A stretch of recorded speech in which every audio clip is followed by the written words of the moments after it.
Sahabat Shalom, Bapak Ibu Saudara sekalian, saya sangat percaya sekarang ini Bapak Yahweh sedang memberkati saudara-saudara sekalian. Haleluya. Malam hari ini Bapak Ibu Saudara sekalian, di dalam ibadah Sabat kita akan kembali bersama-sama mendengarkan satu firman Tuhan yang akan berbicara tentang ketika Yesua belum datang. Bapak Ibu Saudara sekalian, kalau kita coba memperhatikan hari-hari di waktu-waktu belakangan ini saudara, waktu itu berlalu begitu cepat.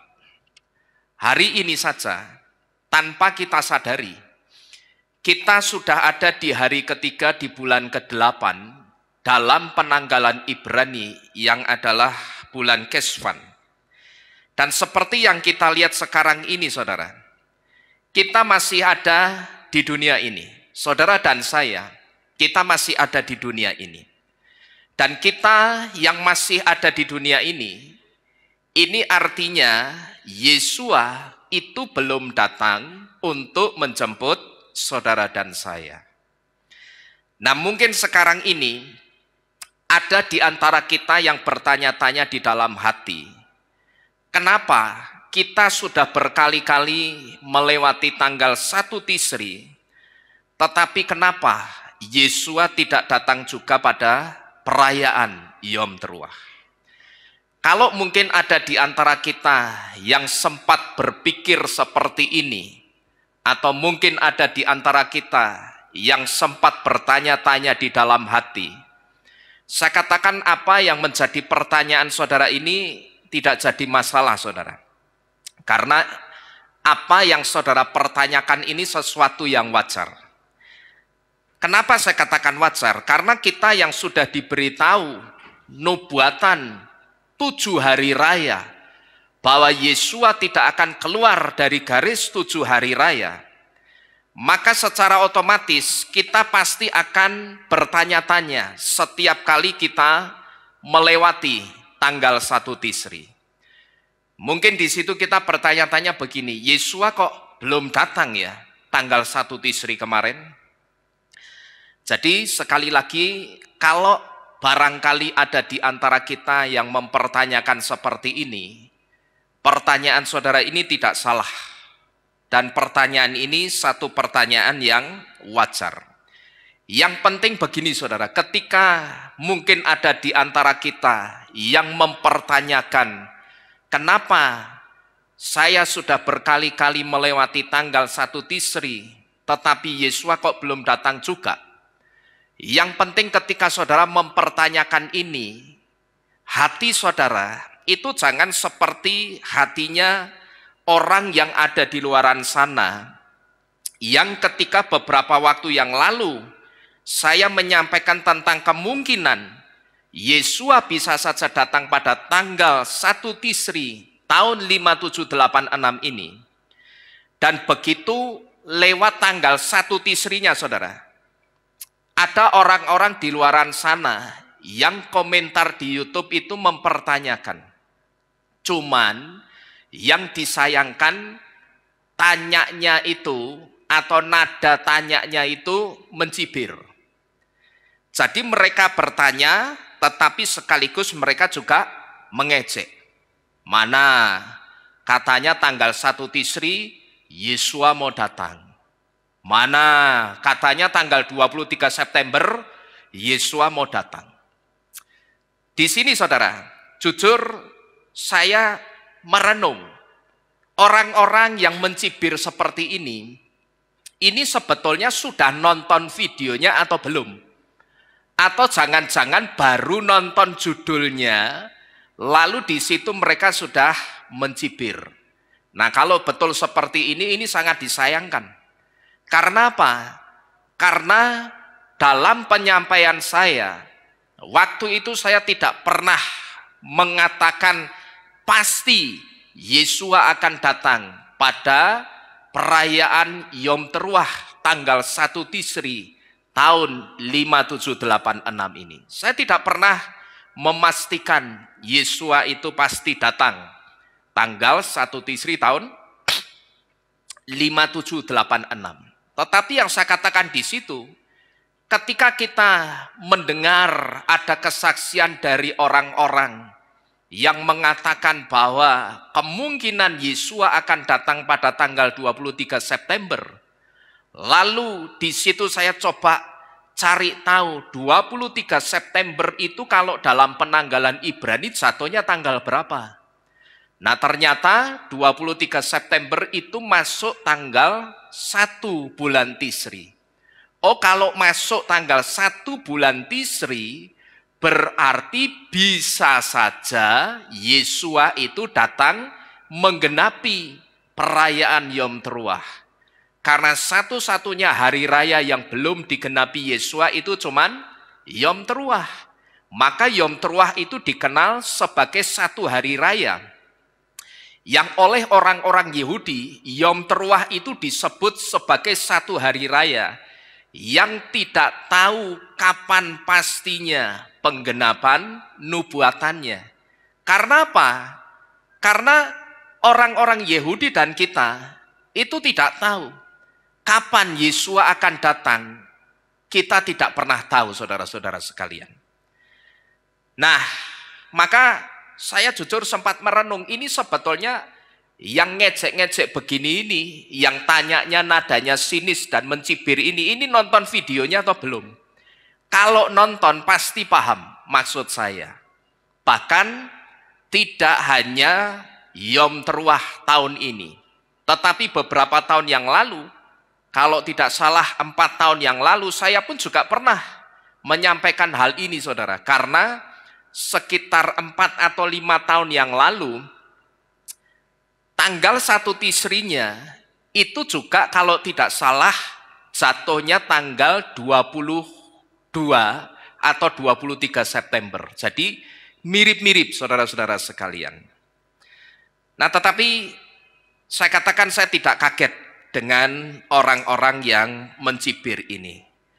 Karena apa saudara? Karena orang-orang yang akan mencibir dan orang-orang yang akan mengolok-ngolok seperti ini memang sudah dinubuatkan di dalam kitab suci bahwa orang-orang itu memang harus ada. Dan orang-orang yang akan jadi pengejek-pengejek yang akan mencibir soal waktu kedatangan Yesua itu memang harus muncul dan harus ada. Kalau saudara lihat satu ayat yang saudara lihat di depan ini, di dalam kitab Bet Kefah, pasal ketiga ayat 3 sampai dengan yang keempat. Di situ saudara bisa melihat nubuatan tentang orang-orang yang akan jadi pengejek-pengejek, yang akan mengejek dengan cara mempertanyakan tapi dengan nada yang sinis alias mencibir tentang waktu kedatangan Yesua. Coba kita baca dulu kitab Bet Kefah atau 2 Petrus 3 ayat yang ketiga sampai dengan yang keempat. Di situ dikatakan, dengan pertama-tama mengetahui hal ini. Perhatikan baik-baik. Kata dengan pertama-tama mengetahui hal ini sebetulnya satu tendensi. Ya, satu tendensi yang diberitahukan kepada kita bahwa ketahuilah pertama-tama bahwa pada hari-hari terakhir akan muncul para apa itu? Para pengejek yang berjalan sesuai dengan keinginannya sendiri. Saudara coba baca judul perikopnya apa itu? Soal hari kedatangan Tuhan. Ayat 4, dan yang berkata, di manakah janji mengenai kedatangannya? Karena sejak leluhur kita meninggal, segala sesuatu tetap berlangsung demikian dari sejak awal penciptaan. Jadi saudara, pencibir atau pengejek-pengejek yang mencibir pengajaran soal waktu kedatangan Yesua, itu memang sudah dinubuatkan bahwa mereka memang harus ada dan mereka harus muncul waktu-waktu ini. Cuman seharusnya seharusnya mereka jangan mencibir, tetapi kalau mereka mengaku orang percaya, seharusnya mereka juga akan percaya kepada Roh Kudus. Otomatis orang yang komentar itu bukan orang dari iman seberang. Tetapi saya sebut saja mereka adalah orang-orang yang percaya Tuhan, sekalipun mereka bukan orang yang percaya Bapa Yahweh. Tetapi seharusnya sebagai seorang yang percaya Tuhan, saya tidak sebut percaya Bapa Yahweh, saya sebut saja percaya Tuhan. Otomatis orang yang percaya Tuhan itu akan percaya Roh Kudus, bahwa Roh Kudus itu ada. Dan seharusnya kalau orang itu percaya Roh Kudus itu ada, ketika mendengarkan pengajaran apapun, dia akan tanya sama Roh Kudus, Roh Kudus, betulkah nubuatan ini? Atau bisa juga bertanya, Roh Kudus, betulkah nanti ketika Yesua datang, Yesua itu akan menggenapi 7 hari raya, atau akan datang pada perayaan Yom Teruah, karena Yesua harus menggenapi 7 hari raya. Nah, seharusnya orang-orang itu tanya sama Roh Kudus, karena mereka juga punya Roh Kudus. Jangan malah mencibir. Karena kalau sudah mencibir, saudara, saya bisa pastikan segala sesuatunya itu akan tertutup dan ditutup. Itu sudah pasti. Kalau orang mencibir, segala sesuatunya itu akan tertutup dan ditutup untuk orang itu.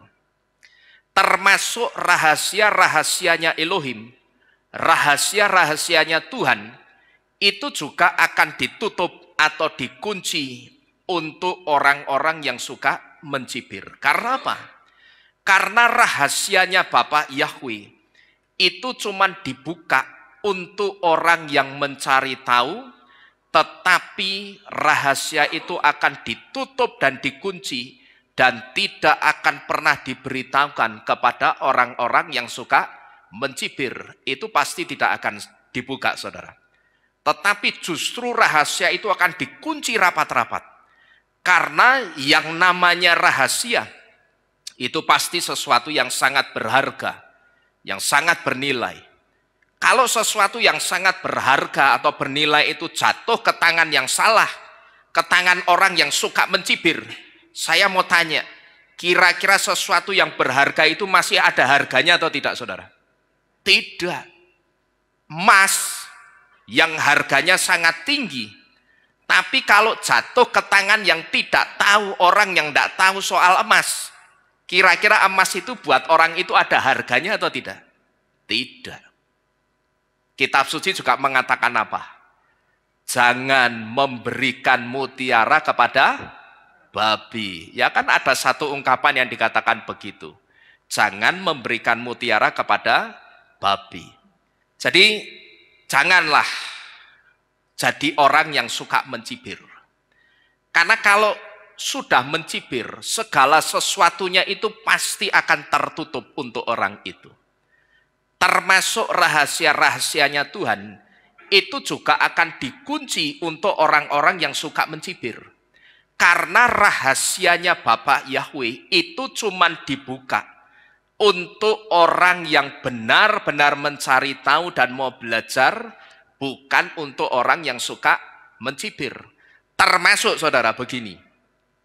Termasuk untuk orang yang mencari tahu, tapi begitu dia tahu, dia pakai apa yang dia tahu itu untuk senjata mencibir atau menyerang. Saat itu juga, pengetahuan itu juga akan dikunci Bapa Yahweh dari orang-orang model seperti ini, saudara. Jadi ketika kita mendengar sesuatu yang tidak biasa di telinga kita, yang tidak biasa kita dengar, atau bahkan mungkin sesuatu itu kita dengar kok bertentangan sekali ya dengan apa yang kita terima selama ini, di situ kita jangan buru-buru merespon negatif. Tapi coba saudara belajar, posisikanlah hati saudara di posisi yang netral dulu. Kita terima dulu saja, lalu kita uji pakai batu pengujinya. Batu pengujinya apa sih, saudara? Kitab suci. Kita kan punya kitab suci. Pokok kalau diuji, dibenturkan sama kitab suci, di dalam kitab suci ada, berarti benar atau salah? Benar. Kalau tidak ada berarti salah. Gampang atau tidak sebetulnya? Gampang. Nah, cuman yang disayangkan orang-orang ini justru milih mulutnya lebih cepat ketimbang otaknya, saudara-saudara, alias mencibir dulu. Jadi yang benar seharusnya seperti itu. Semua pengetahuan baru yang belum pernah kita dengar dan mungkin baru saat itu kita dengar, jangan kita buru-buru mencibir. Tetapi coba kita posisikan hati kita di posisi netral dulu. Kita uji dengan kitab suci. Pokok kalau ada di dalam kitab suci ya berarti benar, kalau tidak ada berarti salah. Karena kalau kita perhatikan juga, Yesua itu seringkali ketika memberitahu tentang waktu kedatangannya, Yesua itu sering ngomong pakai apa? Parable, pakai perumpamaan. Gitu loh. Yang namanya perumpamaan itu lugas atau kiasan? Kiasan. Kiasan ini berbicara tentang nubuatan. Nubuatan itu juga tidak lugas. Nubuatan itu sesuatu yang sebetulnya ada, cuman untuk melihat yang ada itu mesti diapain dulu? Mesti dibongkar dulu gitu loh. Tidak bisa dilihat kasat mata seperti itu. Tidak bisa. Di kata beresit saja. Beresit itu kata pertama di dalam kitab suci kita atau di dalam Torah.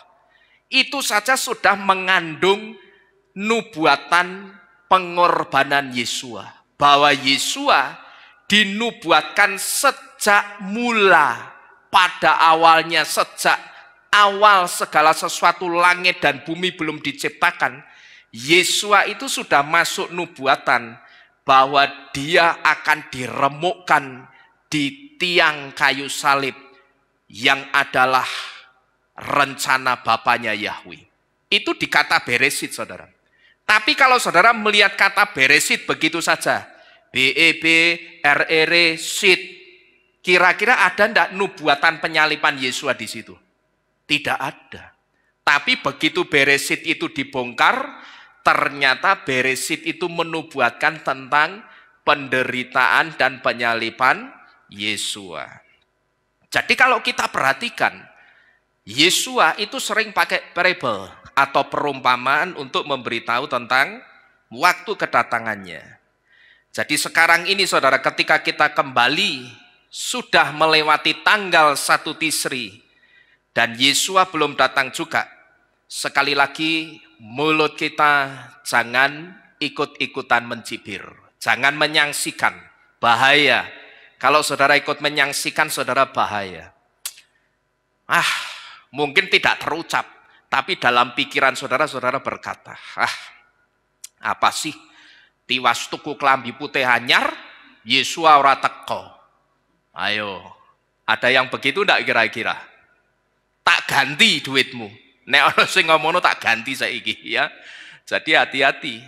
Jangan saudara ikut-ikutan menyaksikan, karena bahayanya kalau saudara mencibir, otomatis saudara akan menyaksikan. Dan biasanya kalau orang sudah mencibir atau menyaksikan, yang pertama orang itu akan apa?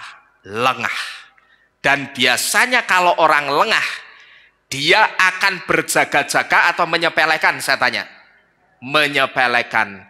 Pertanyaannya, bagaimana ketika orang itu lengah karena dia menyepelekan, saat itu Yesua datang? Menurut saudara, orang yang menyepelekan ini akan diangkat atau tidak kira-kira? Kalau saya tidak tahu. Kan urusan Yesua toh. Tapi ketoknya ora. Ya, ketoknya sih ora. Ya saya tidak berani ngomong ora.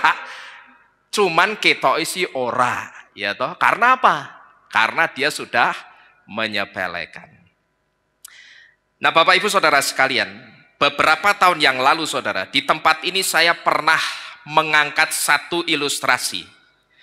Dan melalui ilustrasi ini saudara, kita akan tahu bagaimana seharusnya kita melihat. Ketika sampai sekarang ini, Yesua belum datang juga. Jadi sekali lagi, beberapa tahun yang lalu, saya pernah angkat satu ilustrasi di tempat ini.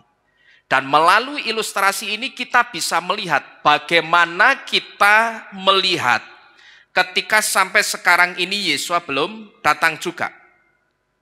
Waktu itu saya pernah mengangkat satu ilustrasi. yang menunjukkan satu siklus yang disebut dengan siklus pelana kuda penyakit demam berdarah. Ada yang ingat firman ini?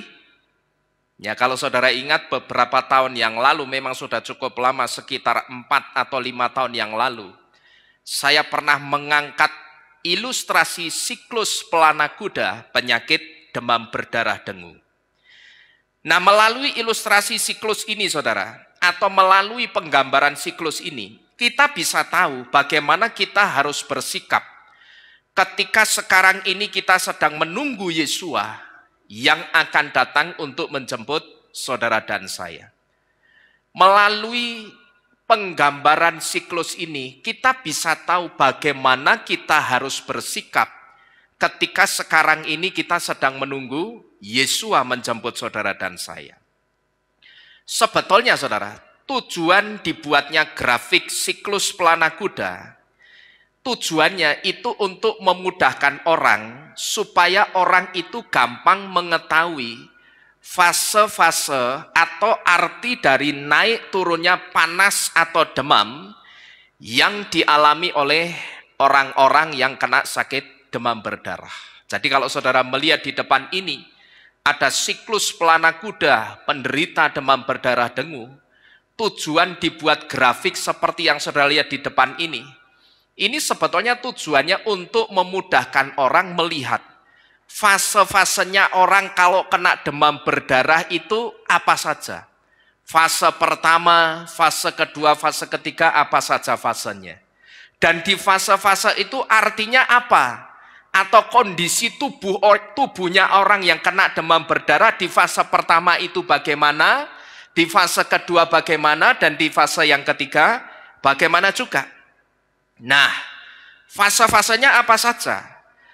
Di fase yang pertama, yaitu di hari pertama sampai dengan hari yang ketiga, gejala demam berdarah itu akan muncul, yaitu panas demam di suhu antara 39 sampai dengan 41 derajat Celcius.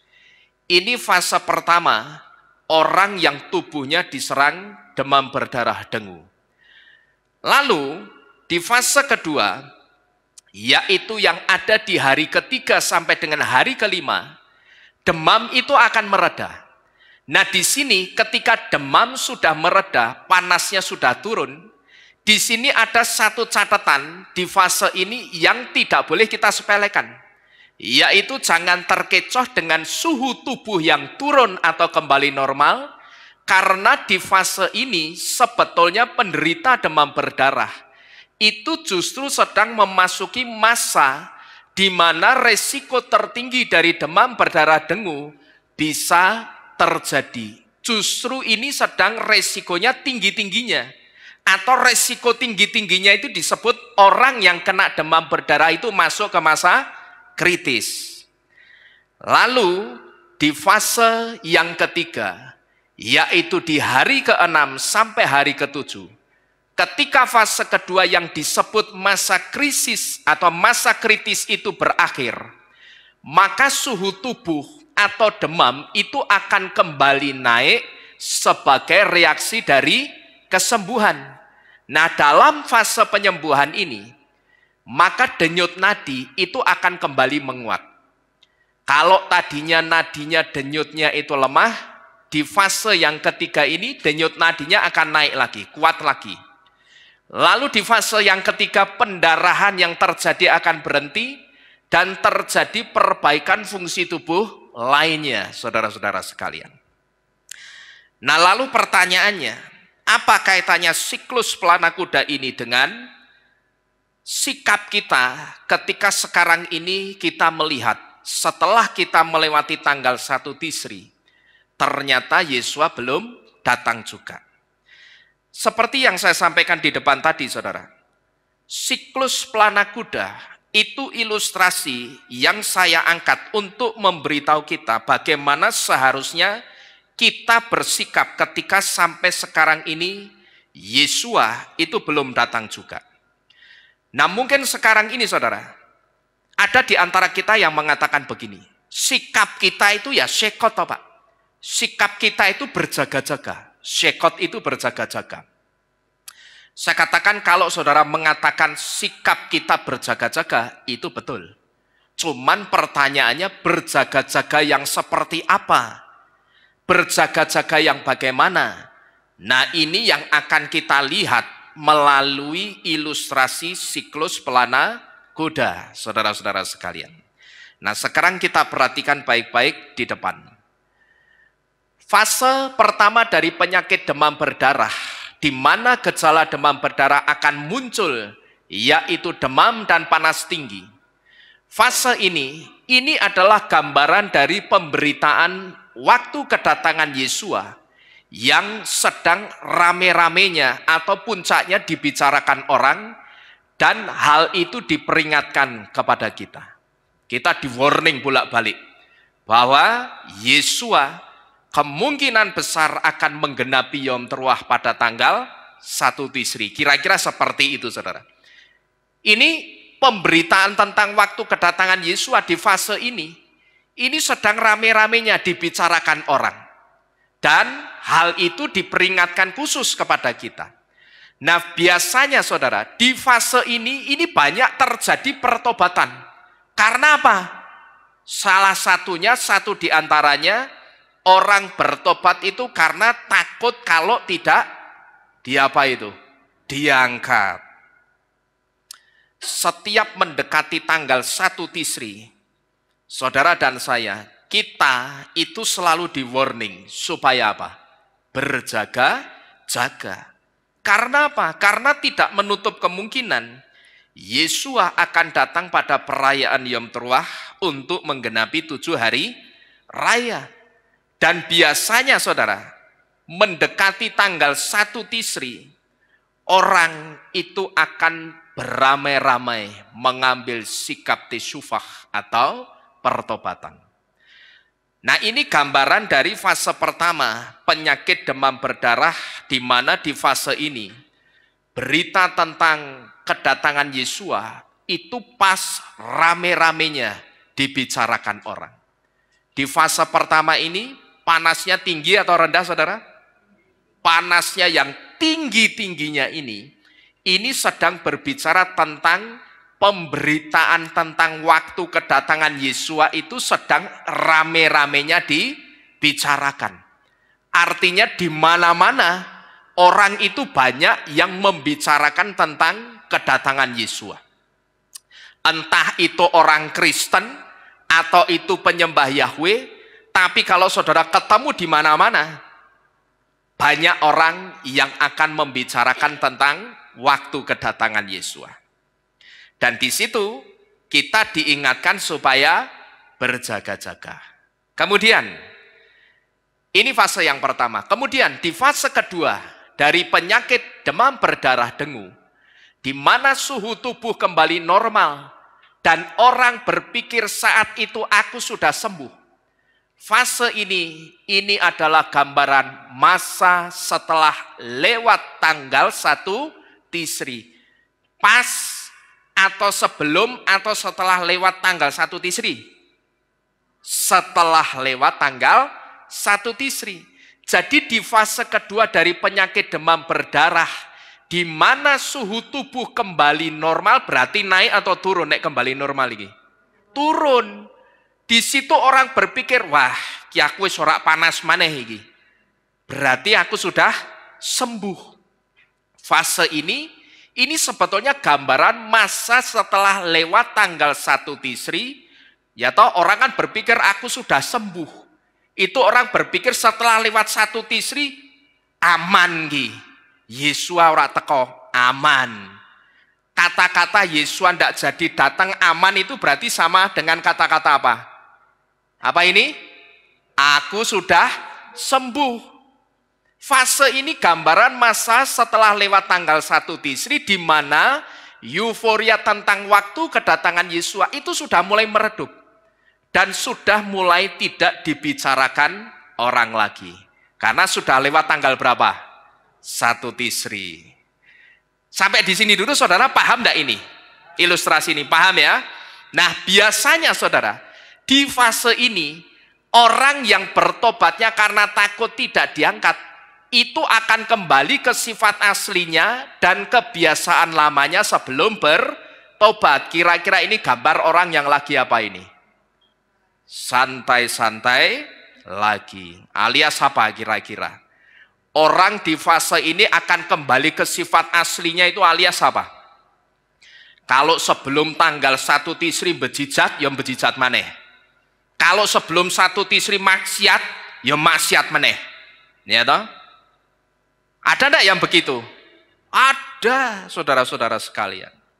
Dan rupanya fenomena yang mirip-mirip seperti ini, bukan yang bejijat dan maksiat ya, tetapi saya katakan yang mirip-mirip seperti ini, kembali ke sifat aslinya ini.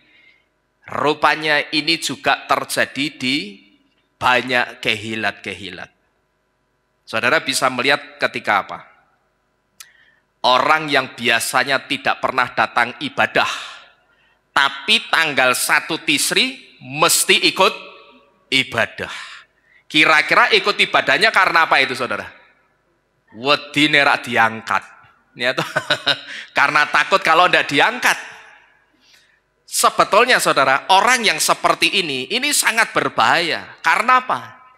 Karena ada satu hal yang tidak dia ketahui.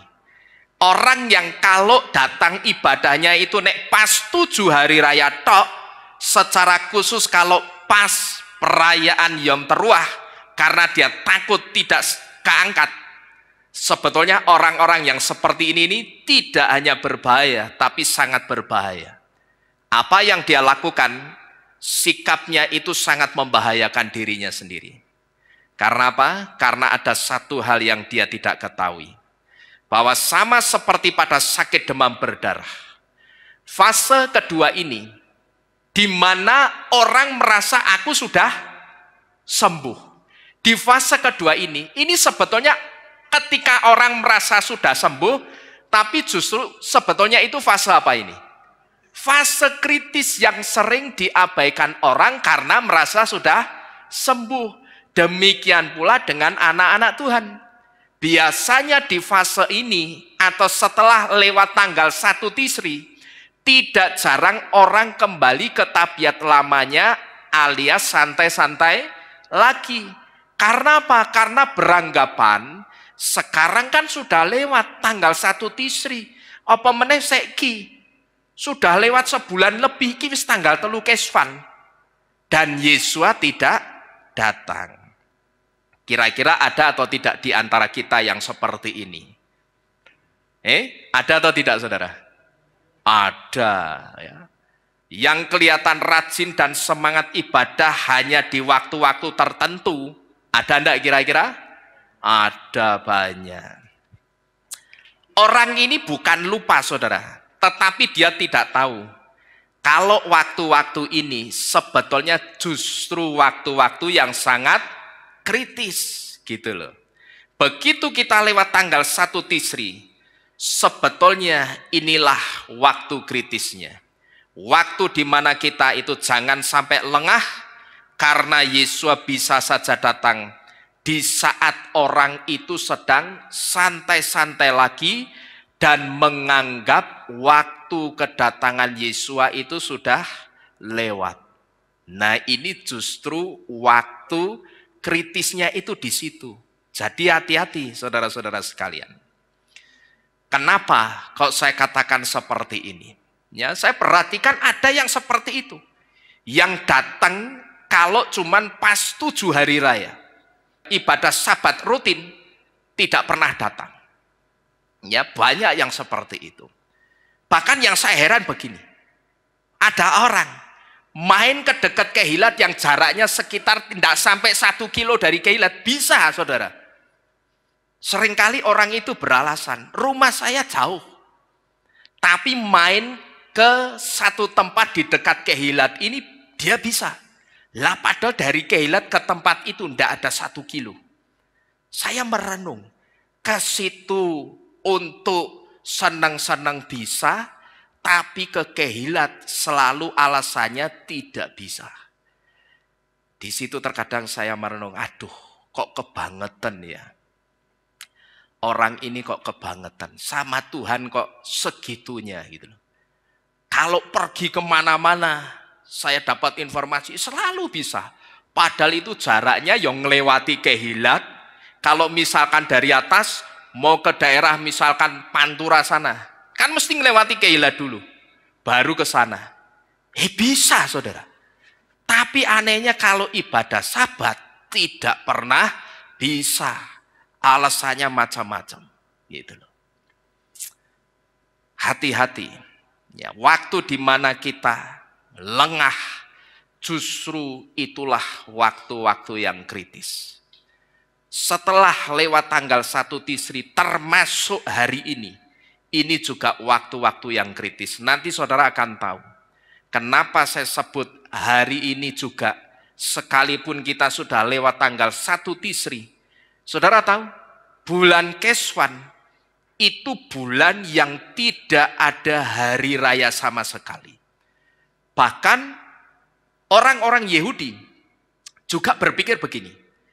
Di bulan Keswan ini adalah satu bulan yang dalam tanda kutip mereka akan kembali ke dalam tanda kutip duniawi lagi.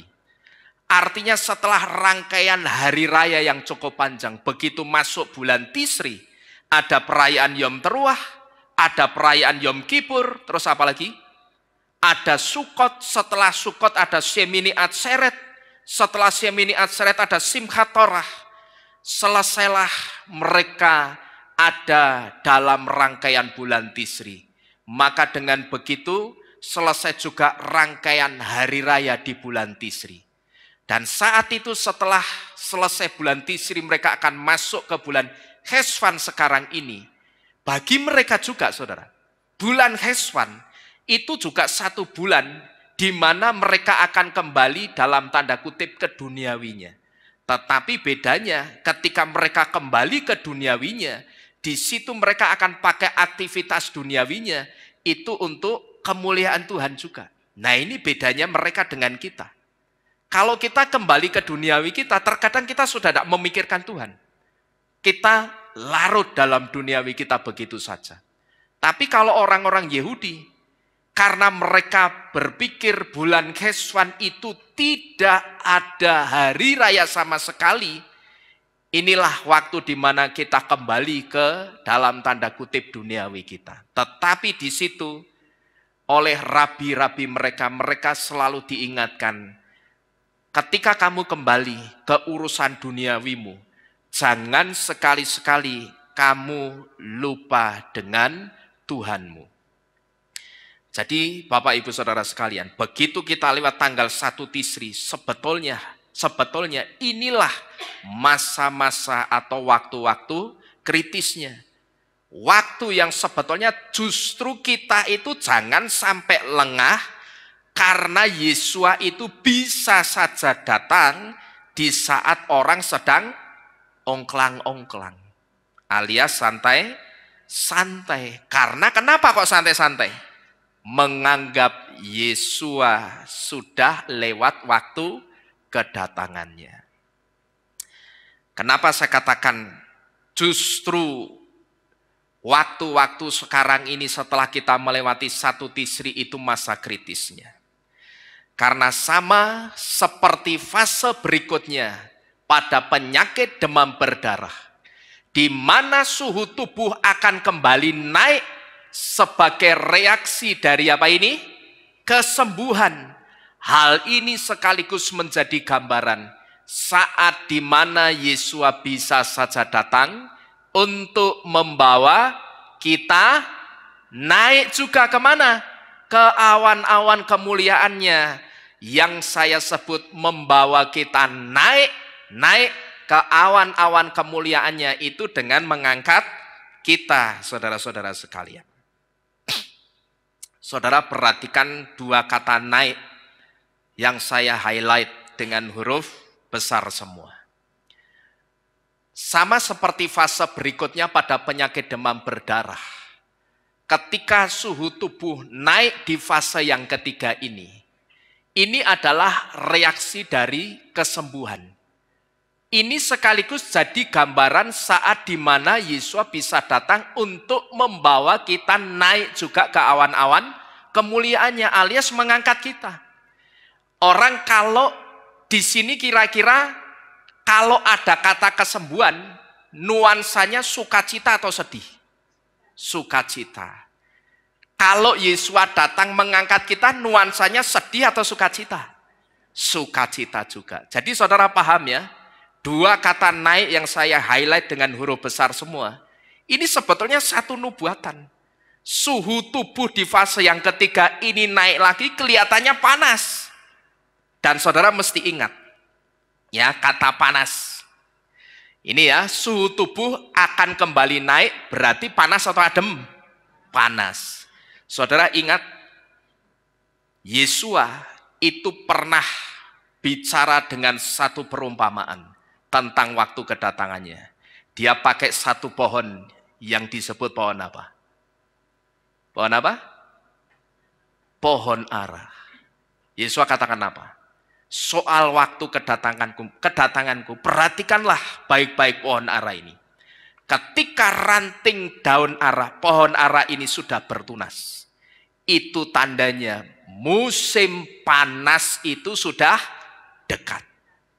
Musim panas itu sebagai indikator tanda waktu kedatangan Yesua. Karena apa? Karena musim panasnya di Israel itu dimulai dari rentang waktu. Ini selalu berubah-ubah ya. Tetapi beberapa tahun yang lalu, saya lupa tahun berapa, 2000 berapa, itu dimulainya akhir Maret sampai dengan akhir Oktober. Jadi Oktober itu masih masuk musim panas. Dan tidak kebetulan, kalau sampai akhir Oktober berarti melewati September dan awal sampai pertengahan Oktober atau tidak? Melewati. Ya, atau kan sampai akhir Oktober. Berarti ngelewati September. Kalau misalkan bulan Tisrinya itu jatuh di pertengahan September sampai pertengahan Oktober, sedangkan bulan Tisri tanggal 1 Tisri itu ada perayaan Yom Teruah, dan itu satu-satunya hari raya yang belum digenapi Yesua. Inilah yang dimaksud Yesua ketika Yesua mengatakan, perhatikanlah pohon ara ini. Ketika rantingnya sudah menjadi lembut, itu tandanya musim panas itu sudah dekat. Tandanya waktu kedatanganku itu juga sudah sangat dekat, saudara-saudara sekalian. Sekali lagi, musimnya panas, dingin, gugur, atau apa? Panas atau dingin? Panas. Suhu tubuh yang kembali naik berarti panas atau adem? Panas. Itu sebagai reaksi kesembuhan. Orang pasti akan senang, saudara. Wah, enggak apa-apa, aku panas. Karena ini fase yang ketiga, aku berarti mau sembuh. Tapi kalau di fase kedua panasnya turun terus, ditunggu sampai hari keberapa tadi? Yang fase kedua, hari keempat, 5 ya. 5 tetap panas, mau masuk hari ke-6 orang munggah-munggah panas. Malah tambah hati, keluar keringetannya. Nah, itu justru berbahaya. Tapi begitu suhu tubuh naik, orang itu tandanya mau sembuh. Nah, ini menjadi satu gambaran saat dimana Yesus bisa datang untuk membawa kita apa ini? Naik ke awan-awan kemuliaannya. Nah, itu yang tidak pernah disadari oleh orang. Ketika mereka mulai santai-santai setelah melewati tanggal 1 Tisri. Saudara-saudara sekalian, sekalipun dalam hari-hari saya yang kelihatan mata saya itu beraktivitas, saya dandan listrik, saya benerin listrik, saya benerin mobil, atau saya melakukan apapun, katakanlah saya sedang bepergian ke satu tempat, saya selalu taruh di hati saya selalu berdoa, Tuhan Yesua, kalau Engkau datang, ingatlah aku, angkatlah aku. Ya, itu yang selalu saya taruh di hati saya. Begitu saya ingat, dimanapun itu mau di mall, saya pasti saat itu juga akan selalu langsung mengambil sikap waspada. Dan biasanya kalau saya sudah waspada begitu, saya diajak ngomong istri saya, anak saya akan jalan, seolah-olah jalan, tapi saya diam. Di situ berarti saya sedang berdoa. Saya minta. Itu yang saya sebut saya membawa hidup saya selalu dalam roh doa. Sekalipun saya sedang dalam beraktivitas. Saya sangat sering melakukan itu, saudara-saudara sekalian. Karena saya tidak mau di waktu-waktu yang sepertinya kita sudah lewat tanggal 1 Tisri, tetapi justru di situ saya jadi lengah. Saudara-saudara, perhatikan dan lakukan ini juga. Ya, di waktu-waktu setelah melewati tanggal 1 Tisri, saya tanya, setelah lewat tanggal 1 Tisri, setelah kita mendengar penjelasan ini, berarti waktu-waktu itu sebetulnya waktu yang aman atau tidak saja nih? Tidak. Kalau orang yang ngerti tidak aman, gitu loh. Justru itu waktu di mana kita jangan sampai lengah. Karena bisa saja sama seperti fase berikutnya pada penyakit demam berdarah, suhu tubuhnya naik sebagai reaksi kesembuhan. Saat itu Yesus bisa saja datang untuk membawa kita naik juga ke awan-awan kemuliaannya. Pertanyaannya sekarang saudara, bagaimana kalau kita sedang santai-santai, tiba-tiba Yesus datang saat itu? Saudara yakin kalau saudara santai-santai Yesus datang, saudara akan diangkat? Kalau saya tidak yakin. Ya, saya tidak berhak mengatakan, oh pasti ditinggal gue. Saya tidak berani mengatakan begitu. Karena yang ngangkat siapa? Yesus, bukan saya. Cuman saya kok tidak yakin. Kalau orang yang santai-santai seenaknya itu, pas Yesus datang, dia ikut dalam pengangkatan. Karena apa? Karena bukan sikap serius, terus santai, serius, santai. Serius lagi santai yang dikehendaki Yesus itu bukan sikap hati yang seperti itu. Yang akan dipertimbangkan Yesus itu bukan sikap seperti itu. Tapi yang akan dipertimbangkan Yesus itu sikap yang bagaimana? Saudara perhatikan baik-baik. Ketika ada kesempatan untuk kita bisa santai-santai, tapi saat itu kita lebih milih dekat-dekat sama Tuhan. Kita bawa hidup kita dalam roh doa. Kita memuji-muji, kita menyembah Tuhan dimanapun. Seperti itulah sikap yang dikehendaki oleh Yesus.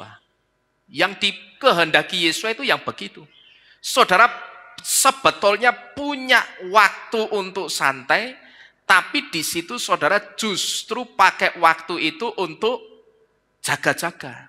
Nah itu yang justru akan dipertimbangkan oleh Yesus itu seperti itu. Tapi kalau saudara merasa punya waktu santai-santai, wis wong wis lewat tanggal 1 Tisri, tak santai-santai. Yaitu free will saudara, itu kehendak bebas saudara. Tetapi perlu saudara ketahui bahwa yang akan dipertimbangkan Yesus itu ketika kita punya waktu untuk seharusnya kita bisa santai, tapi di situ kita pakai untuk nyenengke Bapak Yahweh, kita nyenengin Tuhan. Kita bawa hidup kita dalam roh doa. Itulah satu sikap yang pasti akan dipertimbangkan oleh Yesus ketika suatu saat nanti Yesus berdiri di awan-awan kemuliaannya. Itu sikap yang baik, saudara. Jadi melalui penggambaran siklus pelana kuda ini, saudara, kita tahu bagaimana sekarang kita harus bersikap ketika sekarang ini atau sampai sekarang ini yang sudah lewat 30 hari lebih dan Yesus belum juga datang sejak tanggal 1 Tisri kemarin. Dan ketika sekarang ini kita sedang terus menunggu kedatangan Yesus, satu pesan untuk kita, jangan sampai lengah karena di waktu yang tidak kita duga-duga, saat itulah Yesus akan datang. Amin. Justru di saat yang tidak kita duga-duga, saat itu Yesus bisa datang. Karena ternyata waktu yang tidak kita duga-duga, kalau bahasanya siklus pelana kuda itu disebut waktu yang apa tadi? kritis gitu loh. Bahasanya siklus pelana kuda, waktu yang tidak kita duga-duga itu justru waktu yang kritis. Nah, sekarang saudara perhatikan baik-baik. Kenapa kok kita itu mesti jangan sampai lengah? Karena di waktu yang tidak kita duga-duga yang disebut waktu kritis, di situ Yesus bisa datang. Saudara mesti tahu satu hal, bahwa ketika kita selesai sudah melewati tanggal 1 Tisri, katakanlah kita masuk ke tanggal 2 Tisri. Saudara jangan pernah berpikir berarti persiapannya selesai. Tidak. Begitu kita melewati tanggal 1 Tisri, kita masuk tanggal 2 Tisri setiap tahun Ibraninya, sebetulnya kita itu sedang masuk ke masa persiapan yang baru untuk menyongsong tanggal 1 Tisri atau menyongsong perayaan Yom Teruah tahun Ibrani berikutnya. Gitu loh. Bapak Ibu Saudara paham? Paham enggak kira-kira maksud saya ini? Ya jadi begitu kita lewat 1 Tisri, sekarang tahun piro sih? 5786. Berarti tahun depan 5787. Saudara jangan berpikir sekarang sudah lewat tanggal 1 Tisri 5786, berarti selesai sudah persiapan kita menyongsong kedatangan Yesua. Karena Yesua tidak datang, kita santai-santai. Bukan. Tapi setelah kita lewat tanggal 1 Tisri, sebetulnya kita itu sedang masuk ke masa persiapan yang baru untuk kita menyongsong 1 Tisri atau perayaan Yom Teruah tahun berikutnya tahun 5787. Demikian pula seterusnya. Begitu nanti kita sudah sampai di 1 Tisri 5787, di situ kita merayakan Yom Teruah dan Yesua ternyata juga belum datang. Itu juga artinya bukan persiapan kita selesai, tapi kita continue masuk ke persiapan yang baru untuk menyongsong 1 Tisri 5788 atau perayaan Yom Teruah 5788. Dan demikian seterusnya. Kalau begitu, ada yang putus enggak saudara kira-kira? Tidak ada yang putus. Ini sama seperti halnya nubuatan-nubuatan setiap tahun Ibrani. Saya sudah pernah memberitahu bahwa nubuatan-nubuatan tahun Ibrani yang sudah lewat, yang sedang kita hidupi hari ini tahun 5786, dan yang akan kita hidupi tahun depan 5787. Setiap tahun Ibrani itu punya nubuatannya masing-masing. Tapi asal saudara tahu, begitu ganti tahun Ibrani, memang ganti nubuatan. Tapi nubuatan yang lama ini tidak selesai atau tidak putus, tetapi tetap ada di dalam benang merah yang sama. Ya, nubuatannya itu tidak putus, saudara-saudara sekalian. Bahkan melalui seorang rabi Yehudi, kalau tidak salah Rabi Ephraim Sprecher, kita diberitahu juga bahwa setiap tahun-tahun Ibrani itu memiliki ayat-ayat nubuatannya masing-masing. Kalau sekarang sudah tahun 5786, mungkin sekarang ini sudah ayat nubuatannya itu dari kitab Ulangan 34, cuman ayatnya yang keberapa, nah itu saya yang lupa. Ya.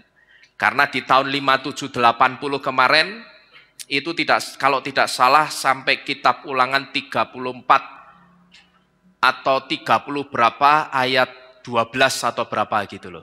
Nah ini maju tahunnya, tambah tahunnya, ayatnya juga mengikuti maju. Dan kalau saudara perhatikan, beberapa tahun yang lalu, jauh sebelum COVID, saya menyampaikan firman. Kalau saudara perhatikan sejak tahun 2016, 15, 16, 17, nubuatan ayat-ayat Torah ini selalu terjadi setiap tahunnya. Saudara ingat, Daesh atau ISIS yang pemimpinnya dibom di dasar terowongan, itu juga masuk dalam ayat nubuatan, saudara-saudara sekalian. Ya, jadi setiap tahun Ibrani itu punya ayat nubuatannya masing-masing. Dan ini artinya nubuatan setiap tahun Ibrani itu tidak pernah putus, tapi selalu continue, berkesinambungan sampai Yesua datang nanti. Jadi saudara-saudara sekalian, jangan lengah karena di waktu yang kita tidak duga-duga, justru saat itulah Yesua itu bisa datang. Jadi kita siapkan baik-baik, sehingga ketika Yesua berdiri di awan-awan kemuliaannya, dia melihat satu persiapan yang baik yang kita lakukan. Saya percaya Yesua berdiri di awan-awan kemuliaannya, dia pasti akan ingat nama saudara dan saya. Dan begitu Yesua ingat, Yesua akan panggil dan kita akan bersama-sama menyongsong Yesua di awan-awan kemuliaannya. Amin. Bapak Yahweh memberkati saudara-saudara sekalian, kita tunduk di dalam doa.